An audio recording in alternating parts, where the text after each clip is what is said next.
Welcome to the 5 for 2 podcast with me, your host Adele, where we say no to careers where you're trading 5 days of misery for 2 days of fun.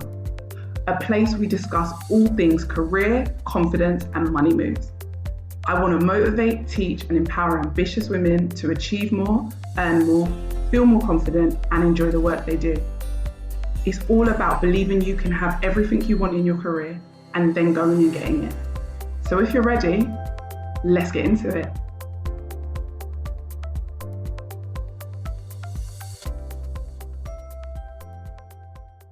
It is part 2 of my interview with Cleo, the founder of Women About Finance. In the last part, we are talking about the mindset and the mental strength that Cleo has, how she uses the fact that she was at rock bottom and she uses that as a mindset strategy and the shift you can adopt from that to help you take more risks. Plus, I finally lift the curtain and I let you guys know how much I saved and what the money goal was that I hit at the end of 2022, which literally blew my mind. And I'm sharing the affirmation that helped me get there. Cleo is also going to give you a practical exercise that you can do, like a practical step that you can take that's going to help you get rid of all the shame around your debt or any bad mistakes that you've made with money and help you get to the money and know what to do with it and give it a purpose. And instead of you being stuck like I was with the whole what next, you kind of have an idea of what next and where you want to go and who you want to be when you start achieving your money goals. So yeah, dive in. So I have another question for you. Go for it. Saving versus spending. Is one better than the other? No, I don't think so. And because you've got to know, it's back to the embodiment piece. Your body needs to feel how it is to save as well as to spend. Because the mantra that everyone hears is that you have to spend money to make money. And I think that's an absolute fact. You know, it is, when you think about money, and some people may have not heard this, but people, we describe it as energy because it is an inflow and outflow. It's how much energy I give out will then give me back. So it is a flow. It is a circulation. So you can't have one without the other. And I'm slightly different to you, Adele, in the sense of, yes, I do save, and I'm pretty audacious and a bit of a risk taker in regards to going in for things when the next person will be like, nah, that's too risky. For me, and this is my story, is that because I've seen rock bottom, I'm a person who's just like, if I don't know if I can swear, but if things hit the fan, if shit hits the fan, right, I know what struggle and how things can really feel. I know there's money everywhere, so I can always find money, period, fact. So I'm probably a bit of more of a risk taker in that space where I know what struggle feels like. And it's not to say that I haven't gone through it once, I've gone through it a few times. So I'm like, and I lived, and actually the lessons that I learned through those spaces is what's brought me here today. So I would definitely say that, get in the flat, yes, I did have the money in, and I also probably went in a bit earlier than anybody else would. But for me, that was okay. I still felt comfortable, I felt secure. I wasn't putting anything else on the line, but I do things probably a little bit more creative. And I feel like you have to sometimes, in order for you to be able to expedite and accelerate wealth. But coming back to the saving and the spending, we have to learn how to do both, but intentionally. It has to be with intent. So when you was talking about one of your clients coming back saying she doubled her money and she still felt broke, it's because she isn't intentionally spending. There isn't no purpose to every pound that she's spending. So therefore, you're going to see the money dissolve pretty quickly, irrespective of what salary that you're on, because she hadn't had an intention of what more meant to her and actually chasing the dreams for others rather than herself. Then the hoarding can also have a detriment to you as well with money. So if you're constantly hoarding the money and saving the money, then how are you actually increasing your wealth? Because again, you're shutting yourself off from other opportunities that can expedite and accelerate your wealth. So if you see an opportunity that could actually be like, if I became an investor in a property, I put 20k in, I get 30k over 2 years, because you're a hoarder, you'd be saying to yourself, no, I can't do that because that means taking my money out. There's all multiple ways and how that can come. but you have to give out to receive back, and both of them have their part to play. And it's not slowly removing the word balance out of my vocabulary, because sometimes it's not about balance, because when we think balance, it means even slate, where actually it's harmony is more of a better word, because sometimes having 60-40, 70-30, 20-80 is okay. That is okay, because for the moment, that is what is required. So you may deplete your savings a lot more for a longer longevity return, and that's okay. Equally, and that's you spending, equally, you may need to have more savings and spend less for the season, and that is okay. It doesn't need to be an even keel game. It's understanding, again, the person you want to become, set the intention, and then actually operate from that place at all times. So then you're not saying to yourself, money is the source of my safety and security, because you create the safety and security within. Mm-hmm. You can't, that's something you can't dissipate or give the control to something else. The only person who controls safety and security is yourself. So actually putting your dependency on money as a byproduct of security and safety would always keep you in a place of scarcity. To create more abundance and wealth, you've got to understand it's a harmonization game, where you'd have to probably spend more to get more, or you probably have to keep more to then be able to spend later, or to give more. So it's a game, and that's why personal finances are personal, because what other people's desires and techniques and strategies may not make sense to one person, but may make sense to you based on where you're at in your intention. So you've got to be really careful in terms of the decisions that you make, and whether it is actually right for you or it's just right for somebody else. I hope that answers your question. 100%. You're talking to, I was sitting here like, oh my gosh, Cleo's talking to my soul. She's calling me out. Like, I felt like I was like, I'm literally being called out, because I am the worst for hoarding money. And and guys, this is why I always want to say, it doesn't matter where you are in your journey. It doesn't matter how many pay rises I get, or how much money I'm able to create, or how much I can support my clients in creating money. I still have my own money shit. And one of my money shits is the hoarding of the money. When Cleo was talking about the spending, the 70-30, I was like, 70-30, what, spend 70% and only have 30 in the bank? But guys, that's my money crap. And she was talking to my soul. She was literally calling me out, because I know that that's the current place I need to work through. Because it started off, I just need to save 20K. Then 20 became 40, and 40 became 60. And then 60. And guys, I'm going to talk about it now, like, because I know you're all like listening, thinking, when is Adele just going to tell us what she did? I said I wanted to have 6 figures saved. On the 1st of January, I said I wanted 6 figures saved by the end of 2022. That was my goal. Hit September, and I had spent more of my savings than I wanted to. So I was actually, at the beginning of the year, I was at about 65K. I'd gone up to about 75. 80 almost. And then come September, I was back down to 70, because I had spent money, I had made a purchase, I'd done some stuff, I'd traveled, I just done some stuff, guys. So I was like, it's September, you're not about to make the 100K this year, but you're going to make it early in 2023. I had decided, because I'd already decided I was going to save like 100K.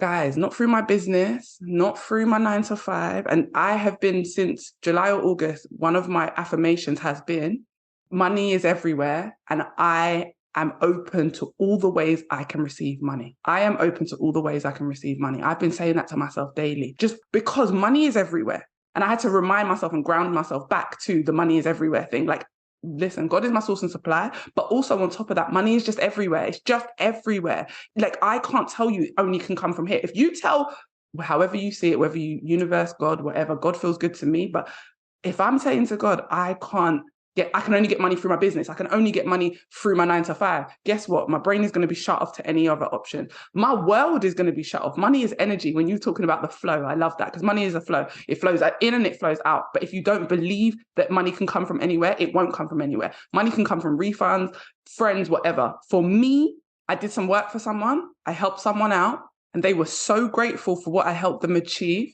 They paid me a crap load of money on top of my normal fee. Then I got 2 new clients that I wasn't expecting. And on 29th of November, I hit 100K, guys. And on the 30th of November, I surpassed 100K. And I didn't know what to do.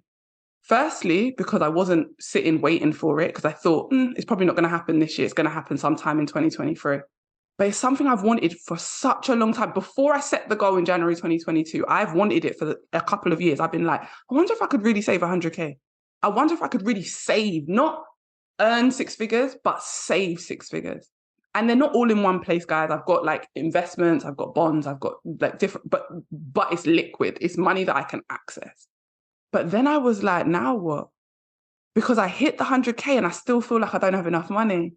Mm-hmm. Because I haven't become the woman who decided, like when you were saying, because you've been broke, you know what it feels like and you didn't die. Like you still lived. I know that feeling. I know what it's like to not have enough food in the house or to only eat rice with butter. Not because we were choosing to, but there was no other food in the house. I know what it's like to not be able to do things because I grew up like that and I didn't die.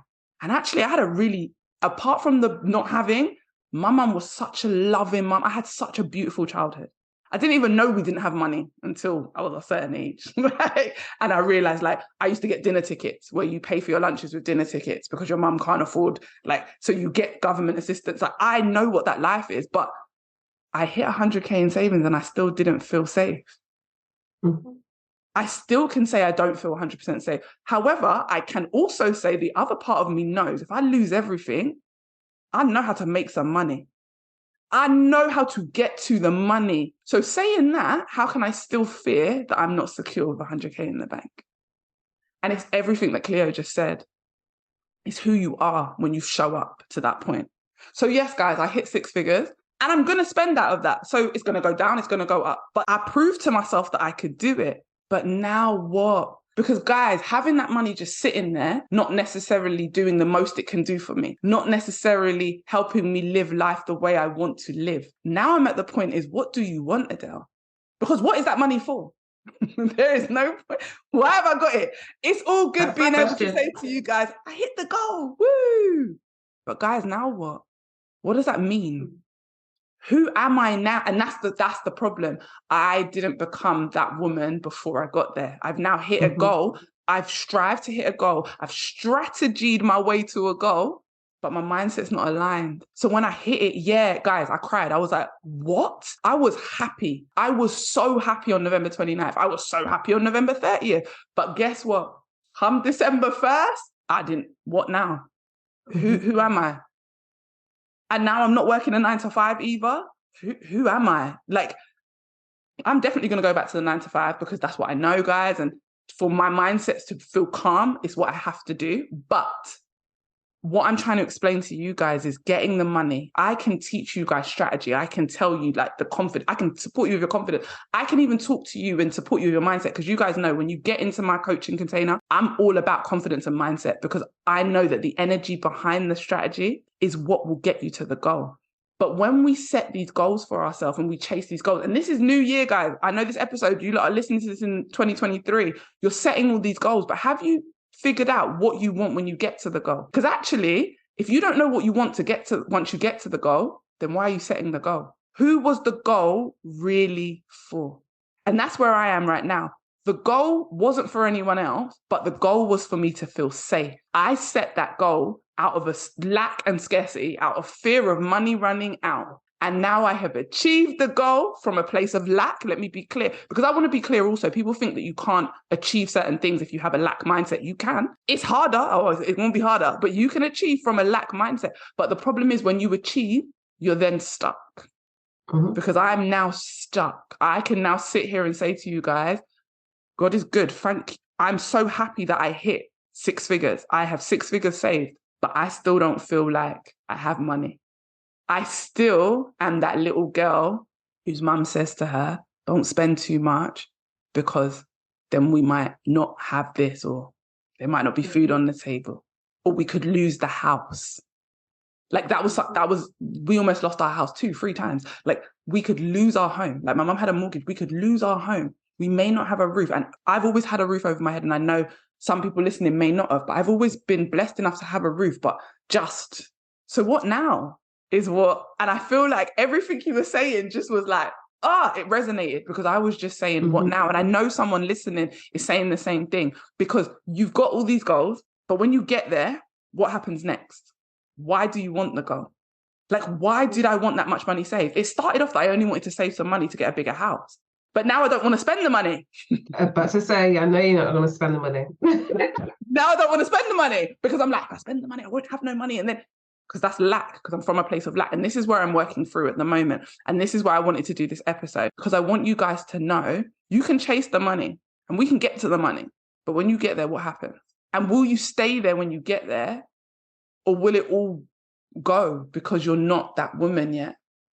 Mm-hmm. And I think this episode has been so good because you've been talking about the mindset, who you need to become. The fact that you said that you take risks, those risks were making my heart hurt. I was like, oh my gosh, she's saying, guys, she takes risks of money. I give you the tame one.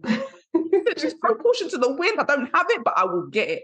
And that's really important, that mindset. I don't have it, but I will get it. I can create it. When you become a person who believes that they can print money, and I don't mean print money, guys, in your bedroom. I mean print money as in, you know, you can always get money. You can make money. You can figure it out.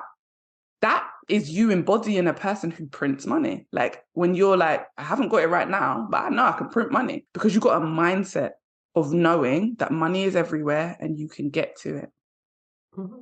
And not needing, like when you're saying to me, you might spend 70% and only have 30% in the bank. That's because you know you can print money and you can get that 70% back when you need to. And you don't have a fear.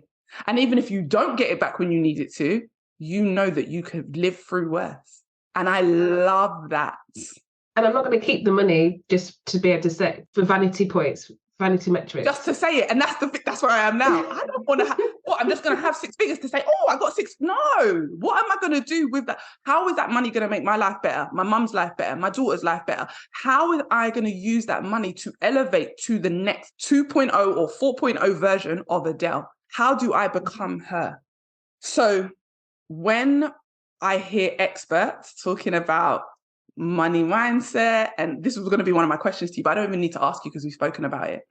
Why do why do money coaches and money experts always talk about money mindset? Because, yeah, but I'll expand on it, because what we don't notice and what we're always taught is that finance is very masculine. You know, what I say is that it's male, stale and pale.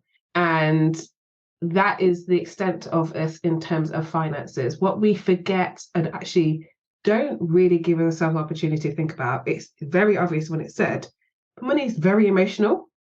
Mm-hmm. We attach our emotions so much to money, like ridiculously amount. And when do we ever actually sit down and actually focus on our emotions attached to money? Mm-hmm. Because to be very to the point, money is actually just an exchange of energy.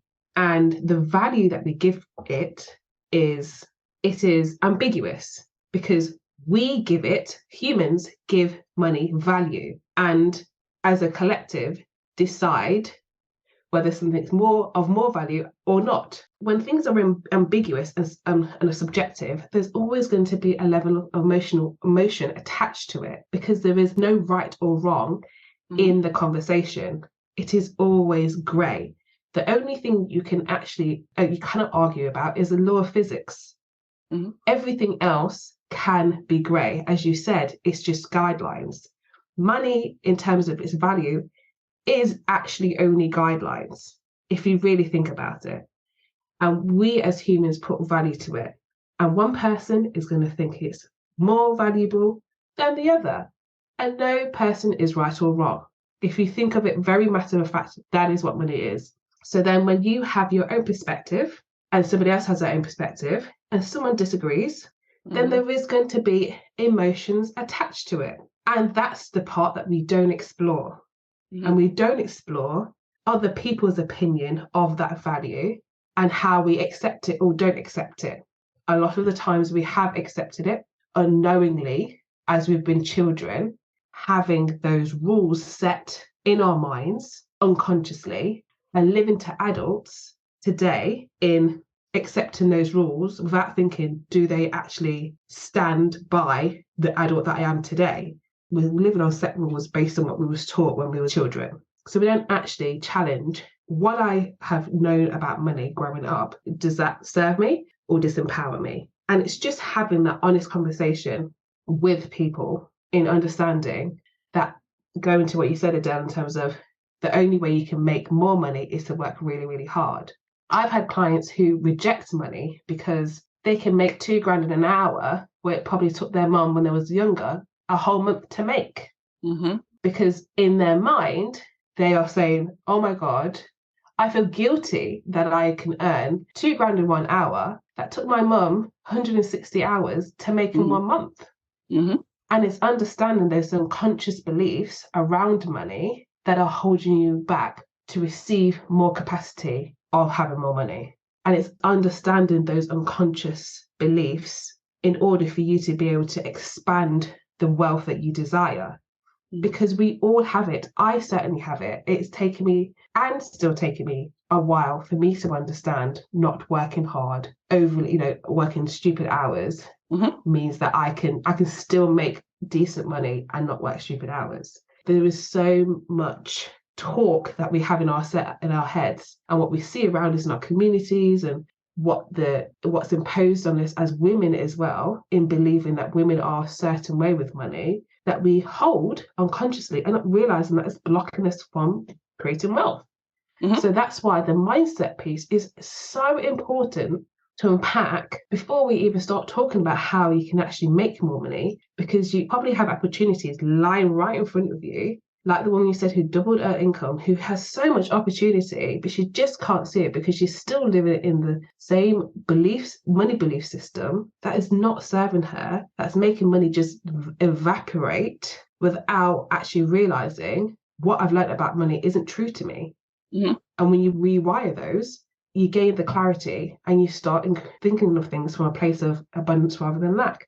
I definitely agree, because the hard work thing was so ingrained in me, and I worked my ass off to get to my first, to save my first 10K, but at least 60K of the money I've saved came to me out of nowhere really easily. Wasn't hard work. My brain was thinking differently. My brain was investing. My brain was thinking of bonds. I was putting money away, and a year later, I'd made like 5K on it, or I'd made 4K on it, or I'd made 3K, or I put money away and 5 years later, I'd made 8K on it, and I wasn't working for it. So I realized, and that was like one of the first shifts in my mindset, where I realized, oh, damn, you don't have to work hard, because it was harder for me to get 10K than it was for me to get 60K. And that's when I kind of realized, wait, what? Money can come from anywhere. So yeah, I definitely, I feel like I have a lot of mindset work to do. I feel like all of us do in our own way. And I feel like money mindset is something we should always be working on. But I see and I understand the reason why money coaches always talk about the mindset, because the strategy will get you to a certain place. But imagine it being harder for me to be able to literally say it was harder for me to get 10K than it was to get 60K. And the 60K only came when I started working on my mindset. And the more I worked on my mindset, the more I understood that I was creating my results just from my thoughts, because your thoughts directly influence how you act. So exactly what Cleo is saying, all them old thoughts that you've accepted as true, you have to start to challenge them. Have to start to get out of your comfort zone. It's uncomfortable to challenge it when you saw your mum had to work all them hours to make what you can make in half the time, quarter of the time. But start with that belief. If a CEO of a company can earn X amount just by breathing, he woke up, he breathed, his business made him money. Us as women, we don't look at it like that. We don't have to sacrifice, work ourselves to the bone just to get the crumbs. That's not what it is. But when we get there again, what do we do with it? Last question that I want to ask you what are 2 things that someone in a 9-to-5 can start doing right now, today, to start creating wealth? So I'll share with you a method that I share with everybody. And this is to let go of some of the thoughts, feelings, and behaviors that sit behind the money. And it feels really like, oh my God, really? You want me to do this? because I will be frank with you, there's been some emotion with clients when we do this exercise, but I feel it's so powerful that it really makes you think differently and actually appreciate the emotion that we attach to money. Okay. So what I would love and invite anybody who's listening is to get a double-sided notebook and put 4 columns across it. The first column is to write down every financial mistake you've made. I wish you could see Adele's face. She's like, what? Exactly. What do you mean? I have to revisit past hurts? Yeah. And then against each, what we don't actually pride ourselves on is the lessons that we've learned from our mistake. So after each financial mistake, I would like you to then write the lesson that you've learned from it. So when I talk about mistakes, it's not a case of like, if I would have vested out, but it could be, if you would have taken out your money earlier, you would have had more money, you would have had more investment or whatever. It could be something to do with sport, but anything that's kind of like you find yourself constantly beating yourself up for. So, because we all make silly mistakes, but the ones that are really like viscerally, oh my God, because I did this mistake, this is evidence that I can never do this again, sort of thing. Yeah, write the lesson learned. And then the third column is, what is it from this mistake can you let go? So what do I get to release? So let's do an example. You got yourself into silly debt over, I say silly debt in inverted commas because a lot of the time some of these mistakes are not your fault. So you got into silly debt when it came to being at university. The lesson that you learned is that I spend money when I'm feeling emotional, because it was an emotional period of time for you at university. What you get to let go is that I no longer beat myself up for when I spend money when I feel emotional. Instead, I will spend money more intently, something like that. So you can say that. So then, and then the fourth one is the affirmation, is that I am an intentional spender. And from that example, what you are basically showing from left to right is that you made a mistake, you've learned from it, you're going to let go of the story that you're not good with your money because you get yourself in debt every time you feel there's an emotional time. And then you're going to say to yourself, I'm now I'm an intentional spender. And then, as we talked about before, you'll then do actions that are aligned to being an intentional spender. So that's what I would really invite people to do in terms of an exercise. That's such a good exercise, guys. If you're listening and you need to rewind, if you need to, I feel like that's such a good exercise because we can beat ourselves up forever over mistake. Like I can still say, I'm like, oh, that first time on the stock market, like I made 900. Why didn't I take my money out? Like, why did I leave it there? I literally made £900 like within the first month of me playing the stock market, and I'd only put in like 100, but I didn't take my money out soon enough. So then I lost it all and some. And that can sit with me. I'm here worrying about £900 when I've just saved 6 figures. Guys, it's a mindset thing. If you do not believe in mindset, if you think it's too woohoo and too just think about that for a minute. I'm talking about stressing over the £900 I lost in the stock market, telling myself, oh, you're not that good with money. You're not that good with the stock market. You just saved 6 figures. It doesn't even correlate. The two things, that £900 is nothing. It's a drop in the ocean. But compared to what I've been able to achieve, however, it will feel heavier on me, heavier in my spirit, heavier in my being, because I haven't learned to let it go. So that exercise, guys, is such a strong and powerful exercise, because even me saying it out loud, it's laughable because I can say, the £900 sits with me more than making 6 figures. Like I have more of an emotional attachment to that money lost than I do to money made or saved, however you want to look at it. Emotional attachments are an important thing. Mindset, guys, is an important thing. You have to work on your mindset if you don't want to get to a place like Cleo got to and I got to, where we were both like, what now? You've achieved what you wanted to achieve, but what now? And Cleo's what now was, she was unhappy. She achieved all these amazing milestones and she was unhappy. I achieved the milestone and I'm not unhappy. I still feel unsafe. So different feelings, but still the same feeling. What the hell now? Cleo's led her to her business and she's helping other women so they don't end up there. And if they do end up there, they work through it really quickly. And I think that's such an amazing thing. Guys, I hope you've enjoyed listening to our chat because this has been a good one. I really enjoyed speaking with you. Cleo. I really enjoyed just hearing your story in more detail and just speaking to people and letting them know, like, guys, getting to the money is important, but what you do with that money is just as important. The mindset you use to get to that money is going to dictate how well you manage that money. And something Cleo said, like you guys know, like I said earlier in the episode, the way you manage your money is a form of self-love. All the feels when I hear that. So I want to thank Cleo for being on this episode. I want Cleo to let you guys know where you can find her. So Cleo, let everyone know, where can they find you? Where do you hang out online? Yes. So my company is Women About Finance. So that's how you will find me. And yeah, I am going on maternity leave, but I have a waiting list of people if they wanted to have a conversation with me. That will be the link in the bio by the time this comes out. And yeah, I just love expanding, growing the community of just supporting women to really feel into their wealthy woman. So whether you are going to be somebody who interacts, somebody who stands on the sidelines, who just lurks and enjoys the content, then be that person. You know, I love providing women the capacity to know that they can receive more. And that's what I'm all about when it comes to Women About Finance, and ensuring that women do truly believe that they are a wealthy woman, even if they feel that the bank account has to be a certain way or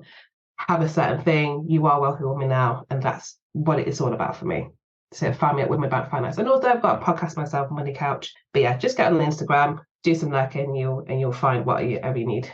I was just about to say, don't forget to mention your podcast. Guys, Cleo has a podcast and it's called The Money Couch. It is good. Listen, if you're trying to up your money, trying to learn how to manage your money, trying to have the right mindset behind your money, I want you to go and listen, because she definitely believes the rules are guidelines. She may not put it that way, but when you listen to it, you're going to be like, okay, yeah, she don't follow rules. She's going to teach you how to get to the money from where you are, from who you are, not having to become someone else. And that's what made me want to connect with her, because I don't believe you need to be someone else to go out there and earn more money in your career or earn more money in your business. I don't think you ever have to be someone. I think who you are right now is who you need to be, but you just got to believe that. And Cleo's just definitely going to teach you how to be that, who you are now, and get to the money. Clear out the crap, because the truth is some of the crap that we hold on to is not who we are, it's who we've been trained to be. So she's going to help you clear out some of that. So definitely go and listen to her podcast, hit follow on her Instagram. We're all wishing you all the best with your new birth and the new child and everything. Thank you. Guys, this is 2023. We are starting this year, right? We are getting to the money, getting to the happiness. We are deciding who we want to be as women and then showing up as her this year so that we can achieve the goals. I'm not telling you don't set the goals, but I'm telling you who do you want to be on the way to the goal. All the information about Cleo will be in the show notes, guys. So if you have a look at the show notes, there'll be links and everything so that you can connect with her. Again, thank you. This has been amazing. Guys, 2023, let's get it. Let's get to the money. Let's get to the happiness. Let's get to all of it, because we do not have to choose. We are the women that get to have it all. Lovely. Thank you so much for having me. I love that. It was a beautiful end. I hope this episode gave you exactly what you needed and motivated you to confidently take steps towards your next career move. If you enjoyed it, screenshot and share it on your socials, tag me on Instagram, and come join my community of amazing women working on leveling up their confidence and careers. Thanks for listening, and see you next time.